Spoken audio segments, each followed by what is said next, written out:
जिंदा रहना कोई भी रह सकता है, समाज में जिंदा तो कोई भी रह सकता है, लेकिन समाज के लिए जिंदा रहना वो कोई कोई रहते हैं। और जो समाज के लिए जीते हैं उसी का नाम अमर हो जाता है, उसी का नाम अमिट हो जाता है, उसी का इतिहास अमिट हो जाता है। आज दादा हीरा सिंह बरकाम ने हमारी भूलती हुई इतिहास को, हमारी गिरती हुई स्वाभिमान को उन्होंने फिर से जगाया। अब हमको ये जिम्मेदारी लेनी है, अब हमको ये अपने आप में संकल्प लेना है, ठानना है कि दादा हीरा सिंह बरकाम एक अकेला व्यक्ति पूरा दुनिया को जगा सकता है, तो हम अपने गांव, अपने परिवार को क्यों नहीं जगा सकते।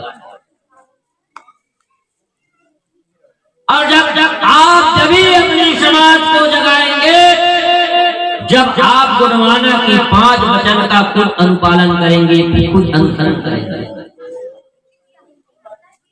मैं हर मंचों में बोलता हूँ, हर बात बोलता हूँ कि 5 वचन। आज तो कहीं गए देखने को मिलता है, ये पंडा के आदमी है, पंडा जो दल है वो यहाँ नहीं होंगे, लेकिन अधिकतर लोग इधर पीला गमछा बांधे उधर भट्टी में जाके खड़े रहते हैं। ऐसे लोगों को ये याद होना चाहिए गुरुवाना का 3रा वचन कि नशा मुक्ति रह के नशा मुक्ति का अभियान चलाना है। ये उनको याद होना चाहिए। जब हम खुद अपने जीवन में गुरुवाना की 5 वचन को, दादा बरकाम की सिद्धांत को हम पालन नहीं कर सकते, तो दुनिया को और अपने समाज को, अपने परिवार को क्या बताएंगे गुरुवाना के बारे में। इसलिए कहता था किसी को बदलने की जरूरत नहीं, अपने आप को पहले बदलो, अपने सोच को। और जब आप अपने आप को बदल लोगे, जब अपने मन को बदल लोगे, जब अपने सिद्धांत को बदल लोगे, तो दुनिया इधर से उधर हो जाए, तुम्हारा कुछ नहीं बिगाड़ने वाला। आज ऐसा भी है, गुरुवाना में घूमते हैं, उधर जाके बीजेपी कांग्रेस को ठप्पा लगा। ये भी बहुत दुर्भाग्य की बात है। जब गुरुवाना में हो, गुरुवाना की सच्चे सिपाही हो, तो क्या आप बीजेपी और कांग्रेस को ठप्पा मारते समय आपको याद नहीं है दादा बरकाम की सिद्धांत? मर जाएंगे पर अपने स्वाभिमान को नहीं बेचेंगे, मर जाएंगे फिर अपने ईमान को नहीं बेचेंगे। ये याद नहीं किया तो ये आपको याद आनी चाहिए। जिस व्यक्ति का जमीन जिंदा है, जिस व्यक्ति का जमीन जिंदा है, उस व्यक्ति को कोई खरीद नहीं सकता।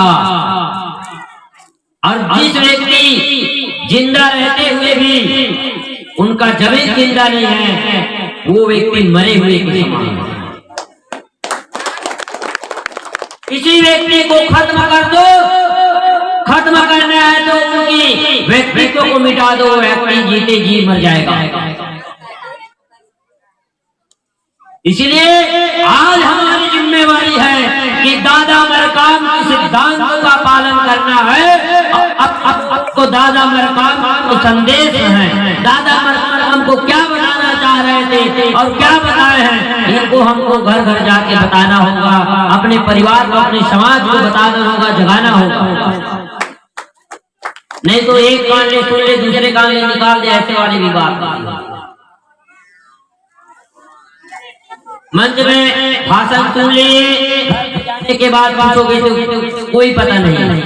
मैं अधिकतर अभी नया जनरेशन के भाई लोग हैं, उनसे जब बैठते हैं तो हम चर्चा करते हैं। पहले जमाना अलग था, जिस समय गुरुवाना मिशन शुरू हुआ, उस समय मंचों में जाते थे, गुरुवाना का कैसेट नहीं मिलता था, गुरुवाना का झंडा नहीं मिलता था, गुरुवाना की गोल्डी गीत सुनने को नहीं मिलता था। गुरुवाना के बारे में जानना है तो गुरुवाना की सम्मेलन और सभा में जाना पड़ता था। गुरुवाना की सभा और सम्मेलन में जाकर के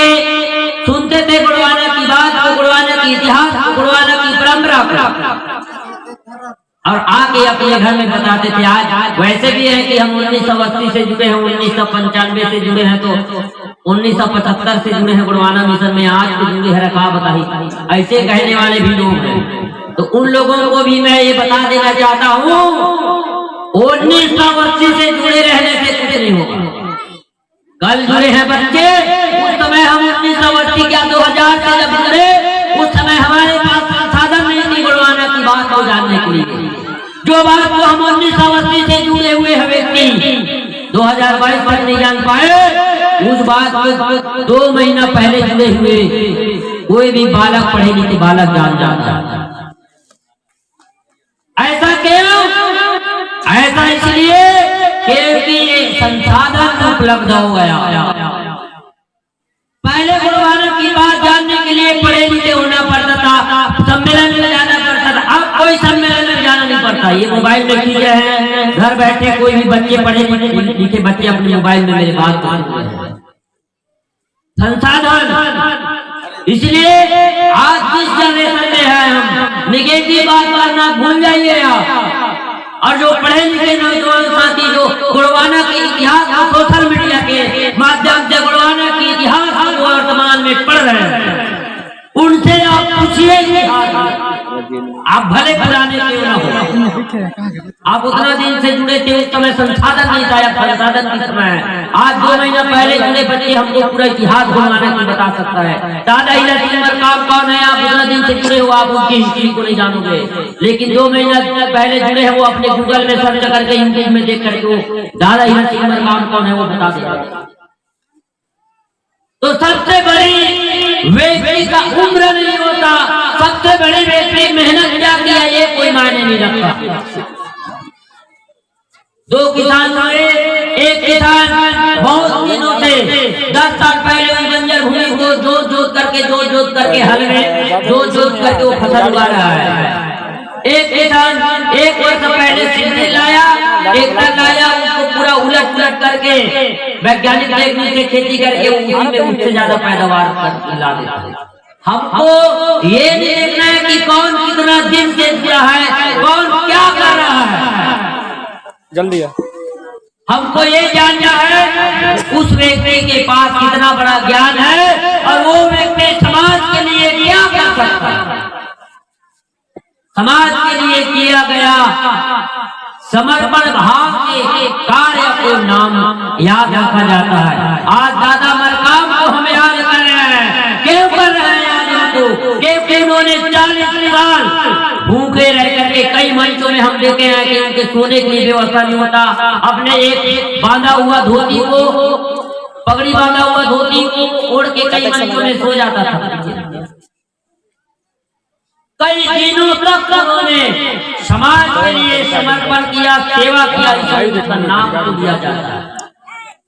उनके पास वो ज्ञान था और उन्होंने इस समाज को पुनः स्वाभिमान की बात को बताई, इसलिए आज हम उनको याद करते हैं। तो आदमी का उम्र बड़ा नहीं होता। बिरसा मुंडा को आप सभी जानते हो, बिरसा मुंडा 25 वर्ष की उम्र में उनका क्रांति करके आंदोलन करते हुए वो शहीद हो गए। अब आप बताइए 25 वर्ष तक खुद जीवित रहा, उन व्यक्ति ने क्या ऐसे कर दिया कि उसका नाम इतिहास में, स्वर्णिम इतिहास में लिखा गया। आज 25 साल के बच्चे तो आप देखोगे क्या कर लेगा, 25 साल के बच्चे का होगा, लेकिन बिरसा मुंडा ने टोटल कुल मिला के 25 वर्ष दिया और आज उसका इतिहास स्वर्णिम अक्षर में और सम्मान के साथ लिया जाता है। क्योंकि किसी व्यक्ति का कौन है क्या है मायने रखता, उन व्यक्ति ने समाज के लिए क्या किया, समाज के लिए उसका योगदान क्या रहा, ये मायने रखता। इसलिए आप सभी को मैं करबद्ध सेवा जोहार करूंगा, विनती करता हूं कि आप सब नौजवान साथी अपने गुरुवाना मिशन को गांव-गांव तक, घर-घर तक आगे बढ़ाएंगे। आप हर टाइम पास करने के उद्देश्य से नहीं, गुरुवाना मिशन को आपको आगे बढ़ाना, टाइम पास करने का ये साधन नहीं है। गुणवाना मिशन को आप गंभीरता से लीजिए, क्योंकि आपकी इतिहास खतरे में है, आपकी भाषा खतरे में है, आपकी परंपरा खतरे में है, आपकी संस्कृति खतरे में है, आपकी प्रेम खतरे में है और आपकी समाज खतरे में है। हमें टाइम पास और मजाक करने की अभी फुर्सत नहीं है। हमको अपनी मिशन को गंभीरता से चलानी होगी, अपने मूवमेंट को सक्रियता से चलानी होगी। यहाँ की हम लोग अधिकतर देखते हैं, यहाँ गुणवाना का कार्यक्रम होगा, यहीं के व्यक्ति आ गए, उधर मोहम्मद अकबर आ गया तेरे गांव में, उधर भी हमारे व्यक्ति चले गए नाश्ता खाने के लिए। फिर हमारे इधर गला फाड़ फाड़ के चिल्लाने से क्या मतलब, क्या मतलब हुआ? संस्कृति, भाषा, इतिहास, धर्म और परंपरा संरक्षित तब रहेगा जब आपके हाथों में सत्ता की चाबी होगी। आज इस गुणवाना व्यवस्था की, प्राचीन व्यवस्था की बात करते हैं, सोने की सिक्के चलाने वाली इतिहास की बात करते हैं, 88 पीढ़ी शंभू की राजसत्ता की बात करते हैं, जिस शासन में, जिस समय में शेर और गाय एक घाट में पानी पीता था, उस इतिहास की बात करते हैं। तो वह इतिहास इसलिए था और वह इतिहास इसलिए लिखा गया क्योंकि राजसत्ता की चाबी हमारे हाथों में। हमारी परंपरा इसलिए महान मानी गई, हमारी इतिहास इसलिए महान लिखा गया क्योंकि हमारी राजसत्ता थी। आज जबरन हमारे लोगों को ईसाई बनाई जा रही है, जबरन हमारे लोगों को कोई अन्य पंथ में, चाहे हनुमान जय हनुमान हो, कबीर पंथ हो, कई धर्म में बांटा जा रहा है। क्यों? क्योंकि इस समाज की संरक्षण करने वाला सत्ता में नहीं है, इस समाज की बात करने वाला सत्ता में नहीं है। आज हमारी भाषा प्राचीन है, गोंडी भाषा विश्व की प्राचीन भाषा है और प्राचीन भाषा होने के बावजूद भी भारतीय संविधान की 8वीं अनुसूची ने उसको मान्यता नहीं दी जा रही है। क्यों? क्योंकि गोंडी भाषा को सम्मान करने वाला व्यक्ति, गोंडी भाषा को की बात करने वाला व्यक्ति सत्ता में नहीं है। सत्ता में आज तक बीजेपी और कांग्रेस रही है। तो बीजेपी और कांग्रेस किसकी पार्टी है? अब ये भी अब मैं खुलासा कर दूं। अब आप हमारे लोग ये हमारे समाज के हैं, वोट दे देते हैं, ये कहते हैं। आपको समाज नहीं देखना है, आपको ये देखना है क्योंकि वो गुलाम है कि आजाद है। गुलाम व्यक्ति आपकी बात नहीं करेगा। और जो बीजेपी और कांग्रेस में जो गौड़ समाज के लोग जुड़े हैं, जो आदिवासी समाज के लोग जुड़े हैं, वो बीजेपी और कांग्रेस के पट्टाधारी गुलाम है, उसके फालतू हैं। और जो गुलाम है वो गुलाम व्यक्ति कभी क्रांति नहीं कर सकती, ये दादा हीरा सिंह काम बोलता। इसलिए आपको उस समय वोट देते समय ये भी देखना है कि वो गुलाम है कि आजाद है। एक जंगल का शेर और एक पिंजरे का शेर। जंगल का शेर अपने हिसाब से चलेगा, लेकिन पिंजरा का शेर तो दोनों है, एक आजाद कौन और एक बीजेपी और कांग्रेस के गुलाम कौन। गुलाम कौन? वही हालत पिंजरे में कैद पालतू शेर की तरह है, जो उसके मालिक उसको बैठ बोलेगा तो बैठेगा, उठ बोलेगा तो उठेगा और खा बोलेगा तो खाएगा। तो वैसा गुलाम जो जिंदगी भर किसी दूसरे के इशारे में चलता है, वो आपकी बात क्या रखेगा। और आज हमारे साथ यही हो रहा है। छत्तीसगढ़ में 32 विधायक होने के बावजूद जब आरक्षण खतरे में आई, आरक्षण की कटौती हो गया। इसमें बहुत बड़ी लोगों की एक सोच है, आरक्षण के बारे में नहीं जानते। 32% आरक्षण को हाई कोर्ट ने अमान्य किया, ऐसे बोलते हैं। ये गलत, ये जो गलत है, हमारे लोगों को गलत बताया जाता है कि 32% आरक्षण को अमान्य किया, हाईकोर्ट ने ऐसे बोलते हैं। माननीय उच्चतम न्यायालय ने सिर्फ एक केस के जजमेंट में ये कहा कि रिजर्वेशन का कोटा 50% होना चाहिए, यहाँ 58% है, 8% असंवैधानिक है।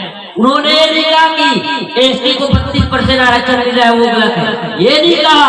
उन्होंने ये कहा कानून के दायरे में कि 32% आरक्षण के बारे में नहीं बोला। उन्होंने कहा छत्तीसगढ़ राज्य सरकार 58% रिजर्वेशन दिया है, उस रिजर्वेशन असंवैधानिक है, क्योंकि रिजर्वेशन का कोटा 50%। ये बस लेकिन इसका फायदा उठाते हुए कांग्रेस की कपटी सरकार, जिसको आप काका बोलते हो, वो काका किसी का नहीं है, फांसी की घोषणा लगा।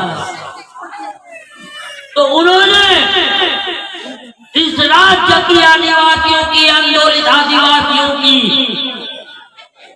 क्रांति को और अपनी रोटी सेकने के लिए कहे हंसा संग बकुला चलता रहे, यानी हंसा संग बकुला तारने के लिए उन्होंने क्या किया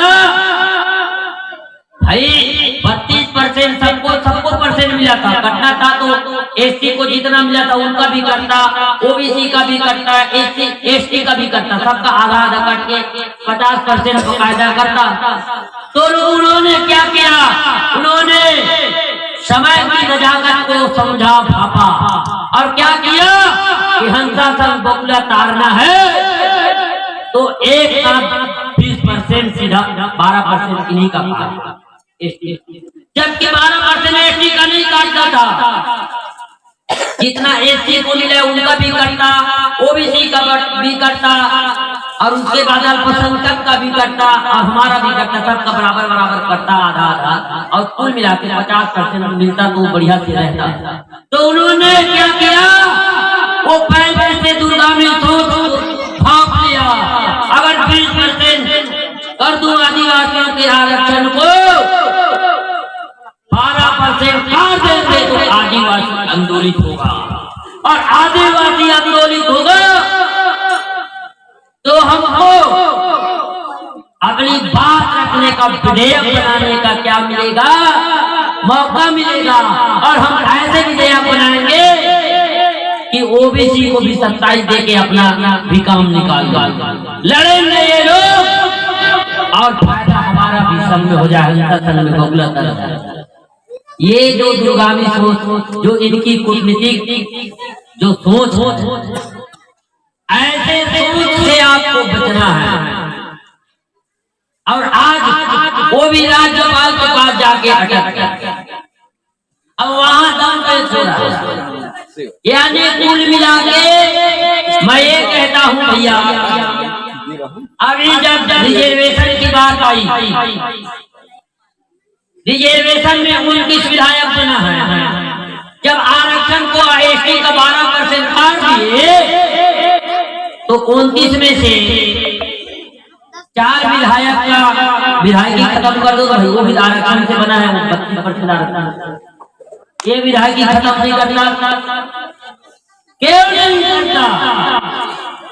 जब आरक्षण से 32% आरक्षण से विधायक बने हैं तो आधा विधायक को भी खत्म कर दो, 32 से 20 कर दिए हो तो ऐसा नहीं करेंगे। और अभी जो भी सरकारी भर्तियां में जो निकलने वाली जो नौकरियां हैं, भर्तियां हैं, उसमें आपके आरक्षण के रोस्टर नियम को हटा दिया, जो 20% के हिसाब से दिया। तो ये सरकार से इतनी मंशा हमेशा हमारी लोगों को दबाने की मंशा रही है, दबाने की इनकी आदत रही है, ये नहीं जाएगा। क्योंकि आप पुराना इतिहास को करके देख लीजिए, पूरे इतिहास में हमारे लोगों को दबाया गया है, देश आजाद हुए बोलते हो, लेकिन ऐसा लगता है कि हमारे लोग आज आजाद ही नहीं। चलिए अब और ज्यादा नहीं बोलूंगा मैं, बोलना है, बोल रहे हैं तो बोलूंगा, सुनना है कि नहीं, सुनना है।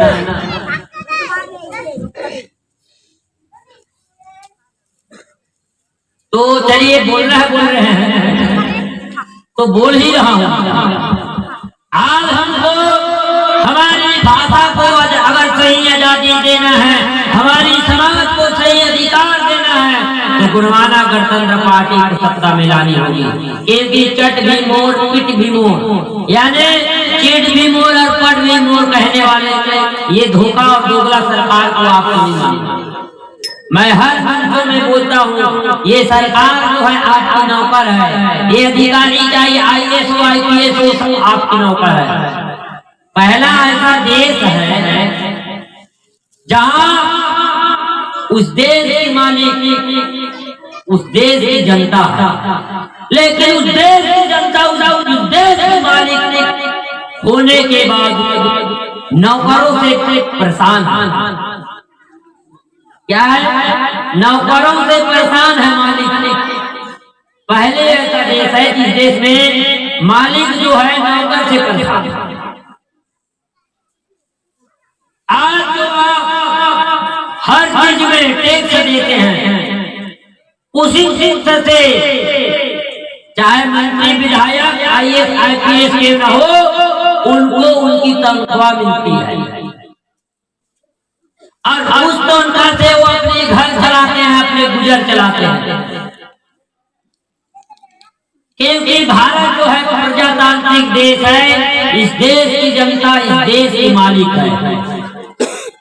अपने देश के मालिक होने के बावजूद भी इस देश के मालिक नौकरों से परेशान है, ये बहुत दुर्भाग्य की बात है। इसलिए आपको नौकर बदलने की जरूरत है। नौकर बदल दीजिए, नहीं तो नौकर एक दिन ऐसा आएगा कि आपके ऊपर राज करना शुरू कर देगा। वो अपने आप को मालिक समझ रहे हैं, उनकी घमंड को उतारना है तो उनको बदलना पड़ेगा।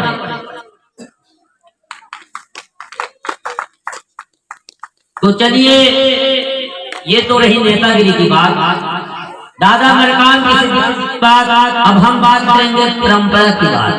करना है कि नहीं? ये जितना दाई माई में बैठे हैं सब लोग ठंडा लगा जार लगा देना, जार लगाते कि नहीं? अरे बोले तो सिखाओ, बोले नहीं सीखे कैसे संभाल होना। जार लगाते ना, तो जार लगाते तो चलो जार भगाना है, ठीक है। एक बार जोर से जयकारा लगाना है, सेवा लगाना है, ठीक है। सजल प्रेमिया बुढ़ाल प्रेमिया हसन दादा ही कामना। चलो अब छत्तीसगढ़ की मूल परंपरा में आ गए हैं। मूल परंपरा के बारे में बात करें। आज बढ़िया से पर्व है छेरछेरा पूर्णी। आप पूर्णी छेरछेरा पूर्णी इसी वो लड़का मन कन्या में और टोटा में टेपरा घंटी ला बांध के छेरछेरा मांगे जाते ना। और क्या कहते? छेर छेरा माई को धान ला है। क्या कहते? छेर छेरा माई को धान ला, छेर ला माई को धान ला है। अरन दरन कूदो दरन जबे जबे तबे तरन छेर ये बोलते हैं कि नहीं? तो छेरता जो है छेरता पर्व, ये छेरता पर्व हमारे समाज में बहुत सुदृढ़ व्यवस्था है। सब हमन जब किसानी करते किसान, जब हम किसानी करते तो सब जीव जंतु मन ला चींटी से लेकर के हाथी तक के जीव जंतु मन ला सब भोजन देता है। किसान एक जनवर खेती नहीं, किसान पूरा जीव चराचर जीव जगत के सबके भरण पोषण करे बर किसानी करे।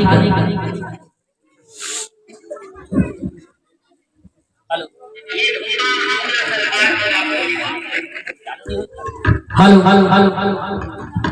तब पहली धान लगो था, धान लगो था तब पैरल और बनिहान लगे देता, पैरल पूरा देता, पैरल पूरा देता। बड़े राजा सांड मतलब सहारा देवता और भैंसा सहारा देता और भैंसा सूर पैरा में देता की नहीं। अब ओकर बाद फिर चिड़ै चुनमुन के बारी आते तो दे लगी तो दाई माई में गौरा उतना ईसर गौरा दाई मन का करते सुआ नाचे जाता हो ना तो सुआ नाचे जाते का करते जितना भी पक्षी है चिड़ै चुनमुन सुआ चारा देता दाई हो ऐसे कहीं के घर में जाती लाता कि नहीं। अरे सुआ चारा मांगे जाता कि सुआ के भैया बना के छोटे छोटे चूहा के माटी की मूर्ति बना के जाता हो ना तब पंछी के चारा पहली मांगते ओकर बाद अब ये हमारा पूरा मेहनत करी पंछी कावर देता ना मन चिड़ै चुनमुन सुआ कावर देता कि जब कीट पतंगा आते काय आते धान रखा बार कीड़ा मकोड़ा आते तो कीड़ा मकोड़ा ले रक्षा कौन करते चिड़ै चुनमुन करते आके तो वो चिड़ै चुनमुन लगा देता ओकर चारा देता सुआ चारा लेते सेवा हमार सहयोग करे किसानी करे। ओकर बाद बैला भैंसा तब बैला भैंसा जब हमार सहयोग करी से ता लइका मन छेरा मांगते ना टेपरा घंटी ला घर के जाते ना और छेरा मांगते तो छेरा मांगते सब घर ले भात जो दाना ना सकेल के एक जगह मांदी लगा के खाते जना रावण भात खाते। अब वो मांदी जब अच्छे चुन लेते ना भात चुन लेते ना ओकर बाद एक जन निकल कौमा बनाते थे काव करत लुआठी ला धरती में इधर घूमते गली सब लग के चलो रावण भात खाना खाते कि नहीं सब सुने में कोई मन नहीं लगा तो नहीं बताओ कि नहीं। तो फिर ये छेरा के पर्व हमारे प्रकृति ले जुड़े हैं। अब ये छेरा के पर्व ये जो सहारा देव और भैंसासुर जिन हमार सहयोग करे ओकर नाम से ओकर हक ला ओकर अधिकार ला देता हम ऐसे आदमी जेना हम जिन सहयोग करेंगे सेवा के मतलब वही होते सेवन करो वापस करो जिन जैसन सेवा करे बोला वैसन सहयोग करे बोला वैसन सेवा देना है। जैसे मोर समझिए वो मोला अपन बेटी ला दी तमने बोला अपन बेटी ला देता नहीं तो वही अदला बदली के काम तो सेवा है वही ला सेवा कहेंगे। तो चलो सेवा में परब भी जैसे अभी ईसर गौरा वाले दाई में बैठे हैं कौन कौन जानता है ईसर गौरा के गीत ईसर गौरा की इतिहास जानता कि नहीं जाना इसे ईसर गौरा के पूजा होते कि नहीं। अरे ईसर गौरा मढ़ाता कि नहीं गौरा नहीं मढ़ाओ मध्य प्रदेश वाले नहीं मढ़ा छत्तीसगढ़ वाले मढ़ाते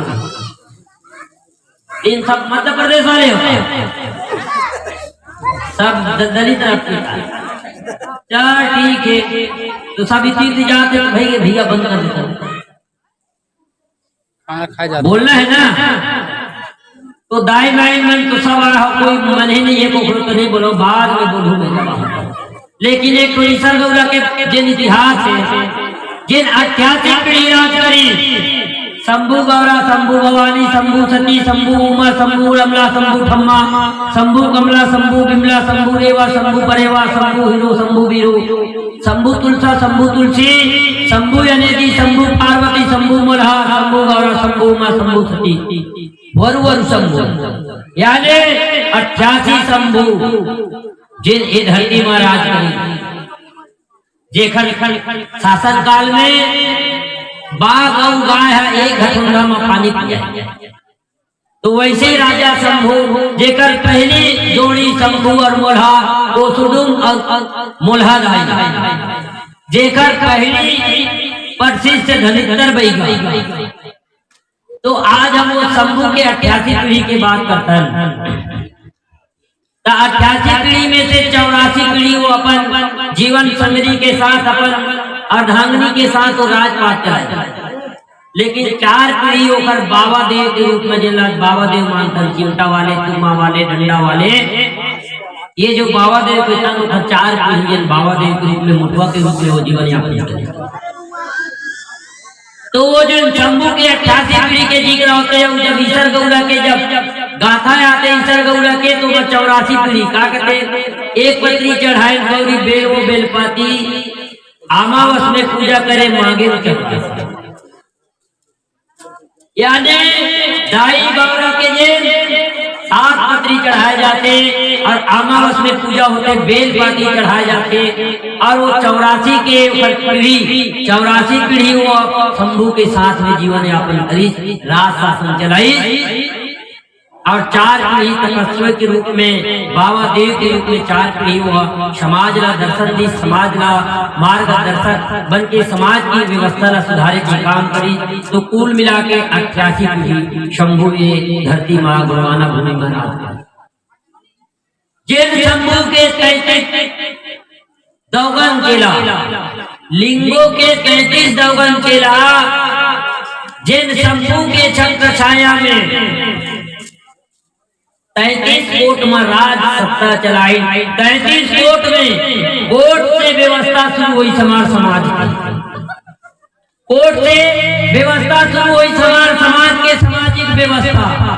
और ये जो लिंगों के ऐसी तंत्र व्यवस्था बनाई, लिंगों ने ऐसे समाज के सामाजिक तंत्र व्यवस्था बनाई जिन समाज तंत्र की व्यवस्था ला कोई नहीं नकार सकता।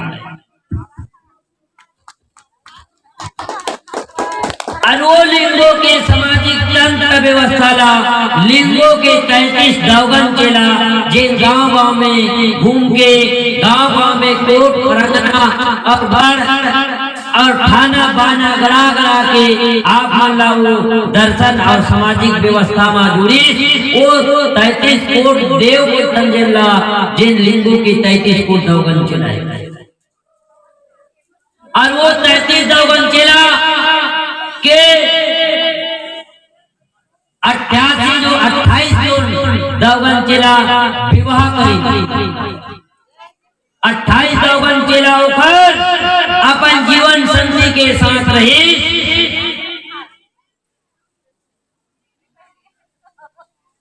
और 28 में बाकी जो लोग दौगन चेला रही वो समाज के फिर जिन प्रकार से 4 पीढ़ी शंभू हुआ समाज के लिए मुठवा के रूप में जी, वही प्रकार से शंभू के और लिंगों के 33 दौगन चेला में से 24 वंशज माता पिता बोले जाते। तो 24 जिन दौगन चेला जीवन संगनी के साथ पारिवारिक बेल विस्तार करें, ओकर बाद जिन 9 दौगन चेला रही फिर वो समाज के मुठवा के रूप में सामाजिक सेवा। अब एला मैं जब जेल में बैठू तो आप बताऊं कि वो 9 जिन 9 दौगन चेला जेकर बारे में आप अल्लाह बाद में बताया जाए और 24 और 9 33 होते। और ये दौगन चेला के जो इतिहास कैसरी कि 12 गुरु के लगे है अखाड़ा, प्रेम सा मेरा भी गाते 12 गुरु के लगे है अखाड़ा। अब 12 गुरु के लगे है अखाड़ा और ये जो चेला के 12 गुरु के चेला जेल हुए एक हर बारे में हम लोग पूरा जानना है। समाज के हमारा हर नेंग के जो गीत है, नेंग के जो हमारा इतिहास है हुआ, ये इतिहास आप मल्ला सुने मिली। और जब भी मोर कभी आना हुई तो बड़े मंच नहीं लगाना है, छोटे मंच में, क्योंकि ये मजहब सब में खर्चा ज्यादा होता है। अभी दहिहान टोला में हमारा 3 दिवसीय गोंडी गाथा के आयोजन रही से मस्त बढ़िया जे में पीढ़ी पूजाई के गुसाई जेला काज पूजाई देते हैं। काज पूजाई के बारे में बढ़िया से आप बताएं सुने। वही प्रकार के हमार जिन नेंग के जो व्यवस्था है, एला हमार समाज के जिन पढ़े लिखे नौजवान साथी मल्ला दाई दीदी मल्ला जाने की आवश्यकता है। आज कोई भी व्यवस्था करवे, आज वैज्ञानिक जमाना है, वैज्ञानिक के समय है। आज कोई भी काम करवे तो कर वैज्ञानिक प्रमाण मांगते, जब से कुछ जानवे नहीं तो वैज्ञानिक प्रमाण और इतिहास बता सकते। अभी कोई भी समाज के आदमी है, हम पूछ दें कि कोई कावर चढ़ाते होकर साइंटिफिक रीजन बताओ। गुड़वाना में के हूँ सराई लाता के हूँ खबर दे जाते ओखर वैज्ञानिक प्रमाण बताओ।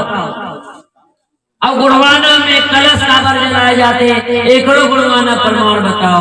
गुड़वाना में स्वागत के लिए पीला चांद का टीका काबर माथा में लगाए जाते या फिर बिहाव करके दुल्हा दुल्हीला पीला चांद के किताबन में काबर टीके जाते लगाए जाते टीका एकड़ो वैज्ञानिक प्रमाण बताओ। एक इतिहास बताओ बता दो।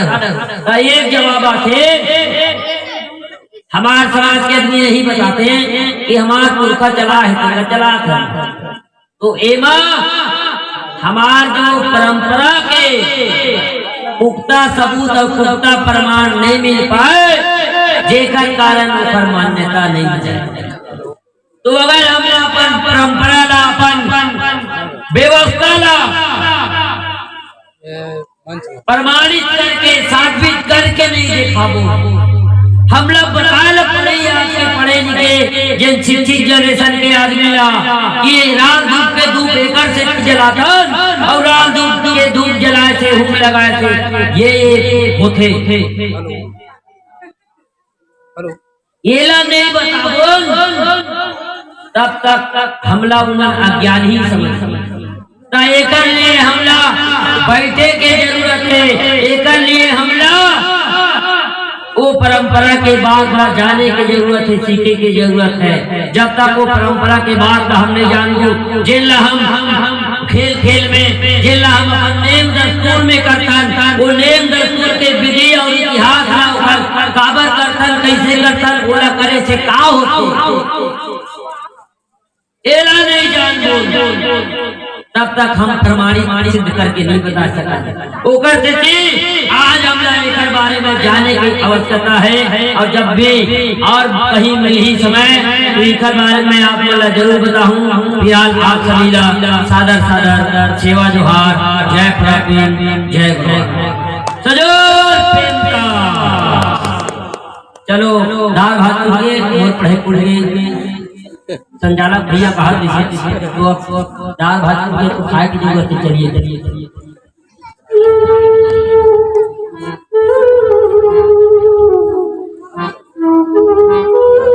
चलिए अब हम खा के आ ले वाले भाई